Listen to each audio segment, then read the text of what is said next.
is brought to you by Head Start Basketball. Hello and welcome to the 34th edition of the Coach's Corner Roundtable on the Hoopheads podcast. Each episode of the Coach's Corner Roundtable will feature our all-star lineup of guests answering a single basketball question. A new Coach's Corner Roundtable will drop around the 15th of each month.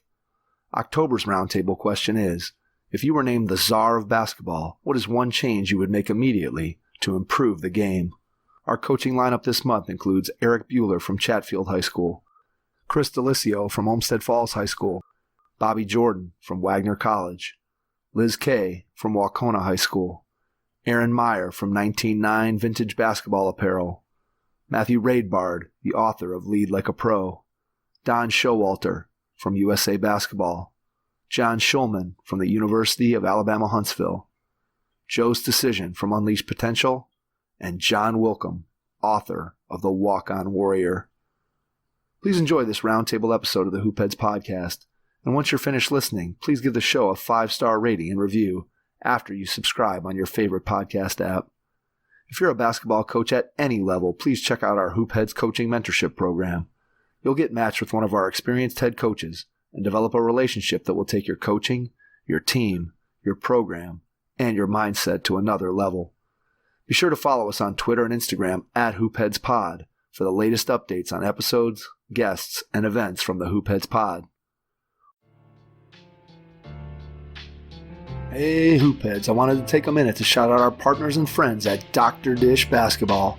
Their Dr. Dish shooting machines are undoubtedly the most advanced and user-friendly machines on the market. Sign up now for their Virtual Camp 2.0 featuring 10 days of workouts with pro trainers from the Dr. Dish family. Learn more at drdishbasketball.com and follow their incredible content at Dr. Dish B-Ball on Twitter, Instagram, Facebook, and YouTube. Mention the Hoopheads podcast and save an extra $300 on the Dr. Dish Rebel, All-Star, and CT models. Visit drdishbasketball.com for details. That's a great deal, Hoopheads. Get your Dr. Dish shooting machine today. Hi, this is Coach Pascal Meurs from Belgium, and you're listening to the Hoopheads podcast. Prepare like the pros with the all-new Fast Draw and Fast Scout. Fast Draw has been the #1 play diagramming software for coaches for years. You'll quickly see why Fast Model Sports has the most compelling and intuitive basketball software out there. For a limited time, Fast Model is offering new subscribers 10% off Fast Draw and Fast Scout. Just use the code SAVE10 at checkout to grab your discount, and you'll be on your way to more efficient game prep and improved communication with your team. Fast Model also has new coaching content every week on its blog, plus play and drill diagrams on its play bank. Check out the links in the show notes for more. Fast Model Sports is the best in basketball. Let's hear from our coaches about one change they would make immediately to improve the game if they were named the Czar of Basketball. Erik Buehler, Chatfield Senior High School, Littleton, Colorado. Hey, what's going on, Hoopheads? This is Erik Buehler at Chatfield Senior High, and this month we were asked if we were the Czar of Basketball, what's one thing that we would change about the game? And I think there's so many awesome things about this game that we can all agree on.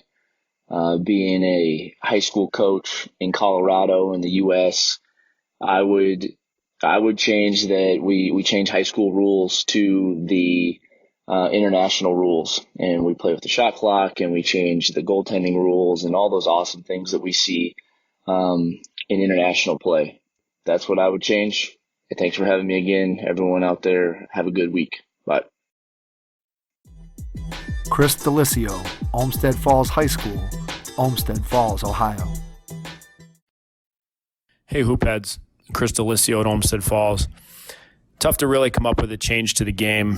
But I think that when you think about improving the game, I think one of the things I'd love to see is more collaboration between the coaches and the officials in districts and communities and things like that. I think that, the separation of, looking at the game from the coach to the official perspective is a gap that we could probably bridge if we would get together more and talk about the game and see both sides' perspectives, and coaches could hear what officials want from coaches and vice versa. And I think that dialogue and some way to maybe get associations together and to try to communicate, whether it's some sort of conference or some sort of, some sort of clinic where we could get together, I think would really be beneficial for both sides and get us a little bit more on the same page as, it's tough for both sides when coaching or refereeing basketball games. Bobby Jordan, Wagner College, Staten Island, New York.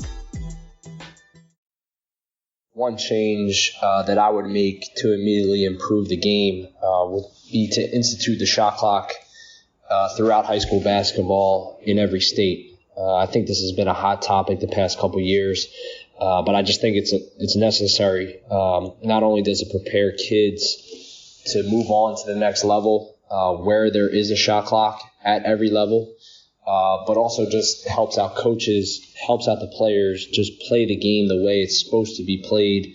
It eliminates the stall ball games that we see at times in high school basketball or even AAU basketball. And I think it would just teach kids the right way to play.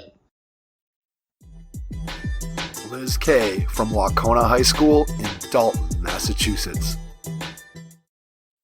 Hi everyone, Liz Kay from Wahconah Regional High School in Dalton, Massachusetts, and I'm excited to answer this month's roundtable question on a change I would immediately make to improve the game of basketball. As a high school coach, for me, I guess it would be two things. The first would be that kids are exposed to playing man-to-man defense at the youth level a lot earlier and a lot more often. I think it should be a requirement in the sense that too often we see people trying to win travel league games playing a 2-3 zone, sagging, or, pressing full court with trapping when they know another team doesn't have a ball handler, but never really understand and learn the foundational principles of rotations, on-ball defense, proper closeouts, etc. So that would be the first change that I would make, as I really believe that it would improve the ability of kids to play defense before they get to see me. The second thing I would change would be that I think it would be great if everybody had a shot clock in high school basketball. I think especially if they want to play at the next level. One thing I've learned from going from a state that did not have a shot clock to one that does is that coaches have the ability now to plan according to number of possessions left in the game rather than planning by score, and learning the proper way to run a delay offense, when to pressure on defense, and just overall, I think it would really increase the IQ of players on the floor as they go throughout their high school career and beyond. Hope this is helpful. Hope that everybody's doing well, and happy October. Thanks. Aaron Meyer from 19.9 Vintage Basketball Apparel. Aaron Meyer, 19.9. What would I do if I was the czar of basketball? I think this one's pretty easy. I'm going to cheat a little bit. I would say that anything that stops the flow of the game is what I would take out. If I'm being specific, it'd be replay right now. There's nothing that ruins the end of games than watching 3 referees at a monitor checking whether the ball went off someone's hand. Just basketball is about a celebration of flow and athleticism. And watching people watch a monitor is the antithesis of that. So there are lots of other things like backcourt fouls that stop a fast break. But if I had to pick one thing to start off with, it'd be replay.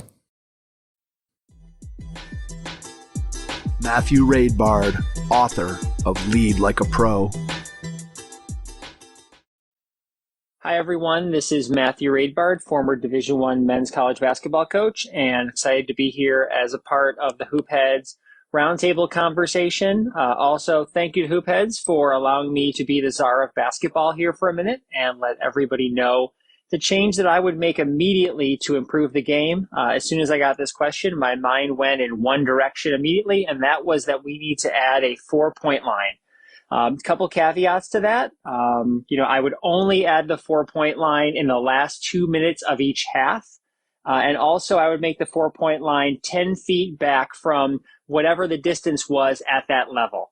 I think this would do a couple of things for the game. I think it would help to open up the court at the end of games and at the end of halves, just to allow for just more creativity, more flow. I also think it'll allow defenses to be more creative.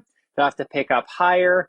Defenses will have to kind of design schemes, kind of some unique coaching decisions can be made in these last 2 minutes of both halves. Not only will it also add to the excitement, I think it adds to the strategy of the game. It allows for more opportunities for comebacks.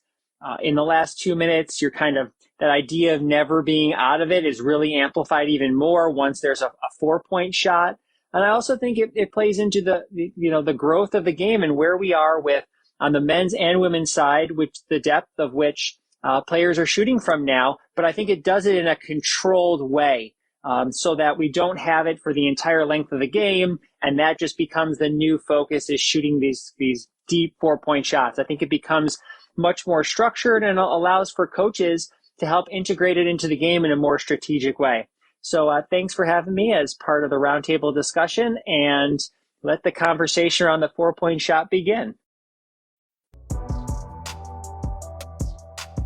Are you tired of slipping and sliding on the court and sticky sheets just aren't giving you grip? Grip Spritz solves this problem without having to lick your hand to clean your shoes. Grip Spritz is used by countless AAU, high school and college programs, semi-pro teams, as well as NCAA athletes and G League players. Unlike other products, Grip Spritz has solutions for individual players, not just entire teams. We've used Grip Spritz at our Head Start basketball camps and players love it. To keep you and your team from slipping and sliding, visit gripspritz.net to learn more.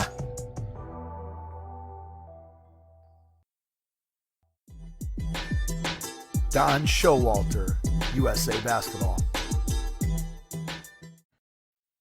Hi, Don Showalter here with USA Basketball.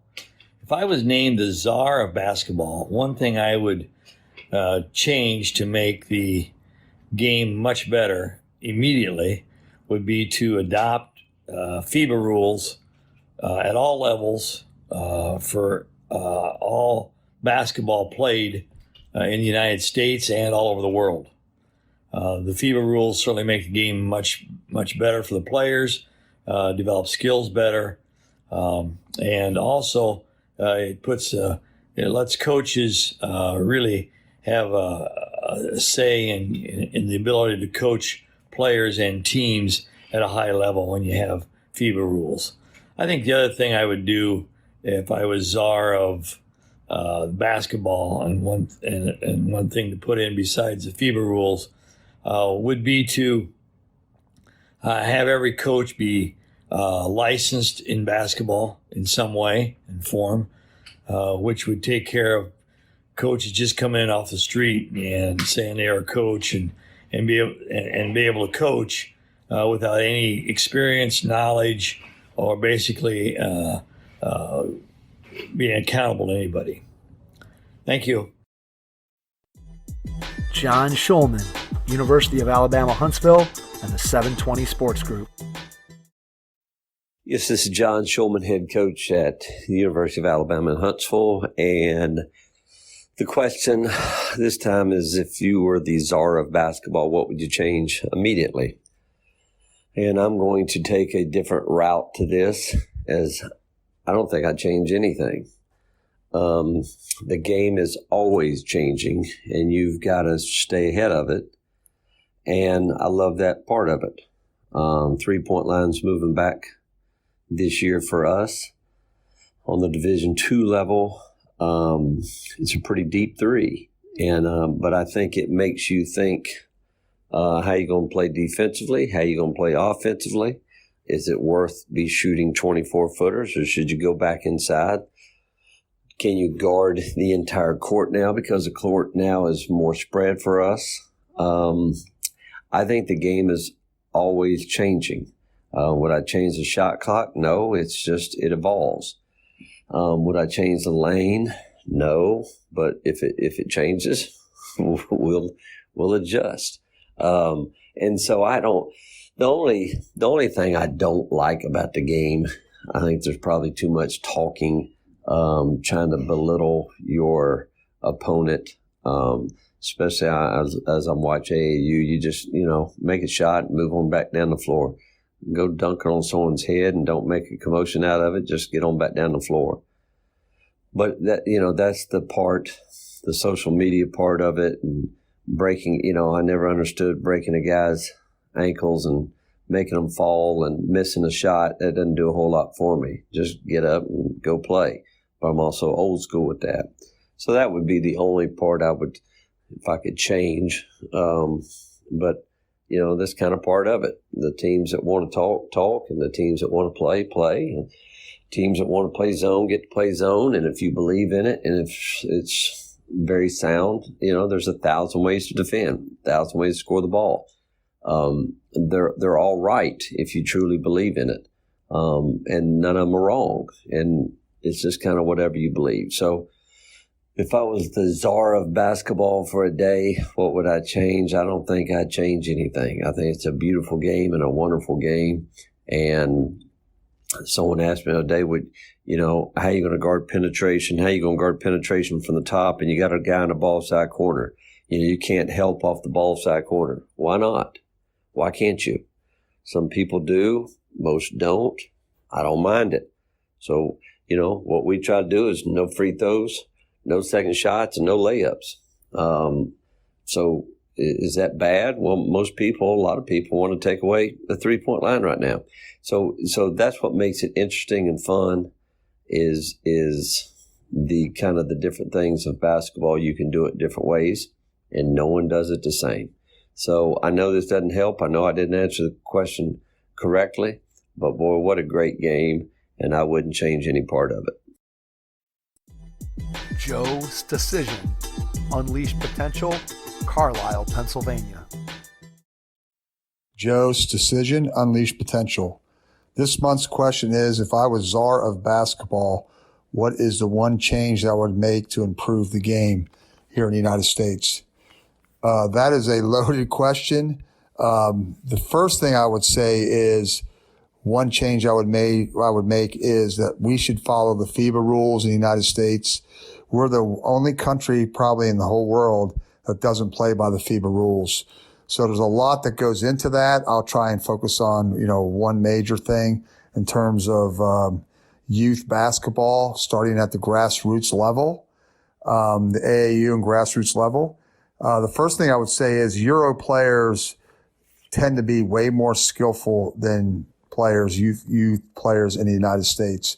So first of all, I think we got to really get back to dedicating ourselves to teaching the fundamentals in the youth, where it's not about winning all the time, but it's more about learning how to play the game.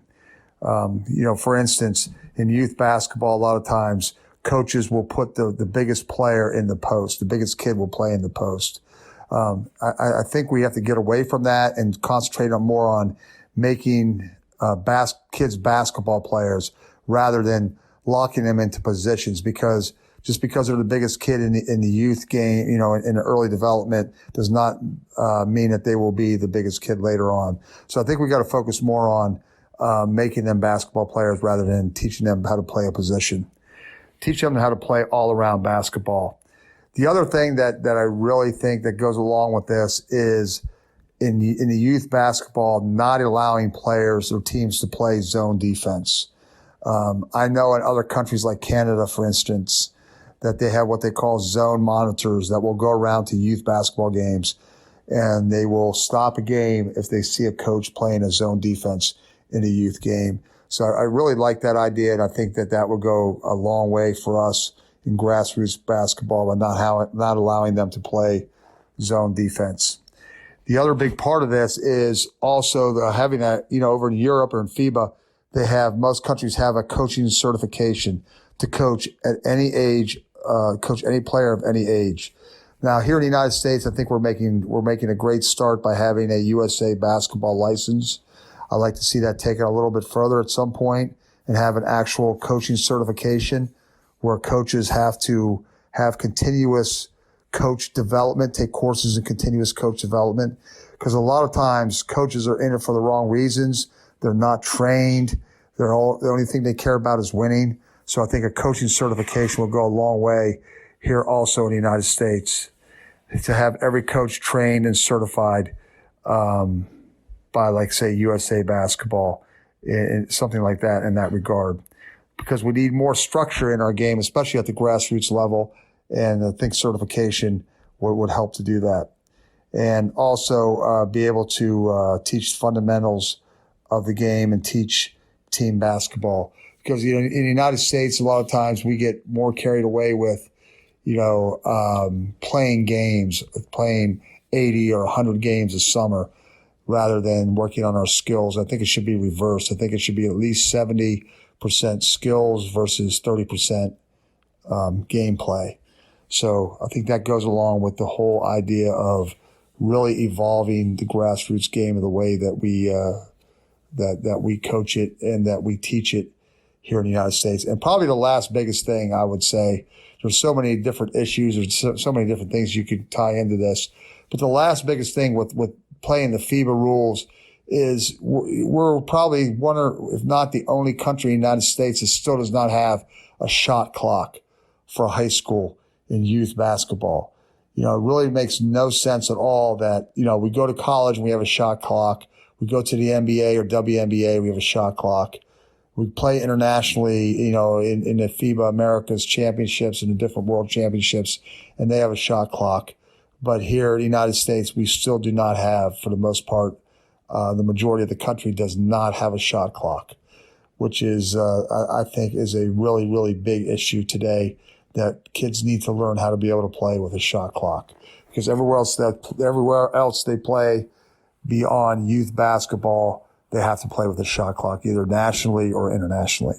There are just some ideas, I think, that we can improve the game, especially the grassroots game here in the United States. Thank you.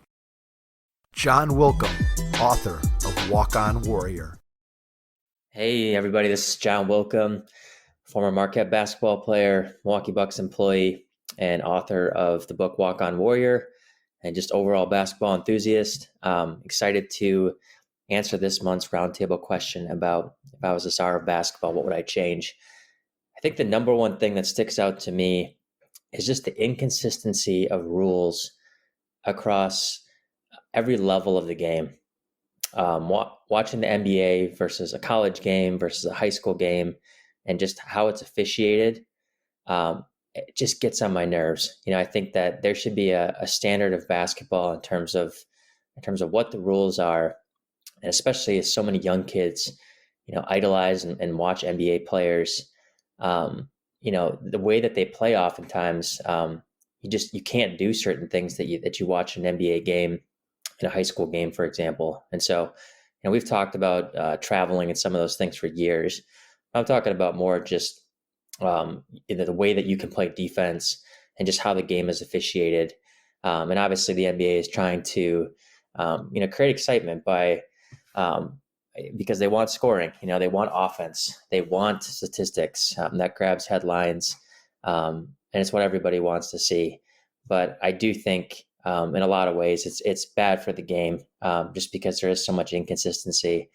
And then at the same time, as a coach, it just really limits what you can do. I laugh because there was a stat that said that, the first year of NBA coaches challenges, 44% of the calls were overturned after video review.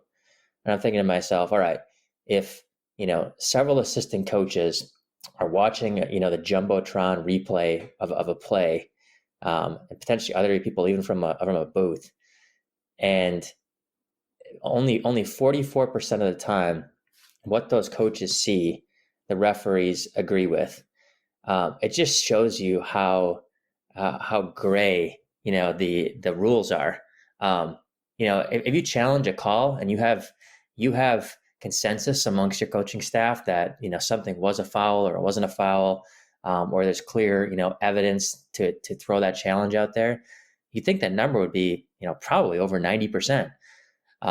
So I think that's crazy. I think it would be good if there was more rule consistency. And I think it'd be more fun because then, whether you're in high school and you're watching something you think is cool, the other thing from a coaching perspective is just what you can do, especially defensively as a coach. Watching 82 games in the NBA of 100% man-to-man defense, it looks like the same thing over and over again. So, I would love to, see more full court trapping defense, different types of zones utilized, even some of these, junk defenders or certain strategies on specific players.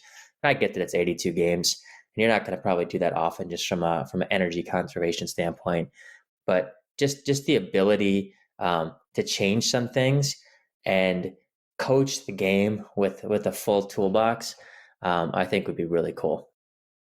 Thanks for checking out this month's Hoopheads Podcast Roundtable. We'll be back next month with another question for our all-star lineup of coaches. Thanks for listening to the Hoopheads Podcast, presented by Head Start Basketball.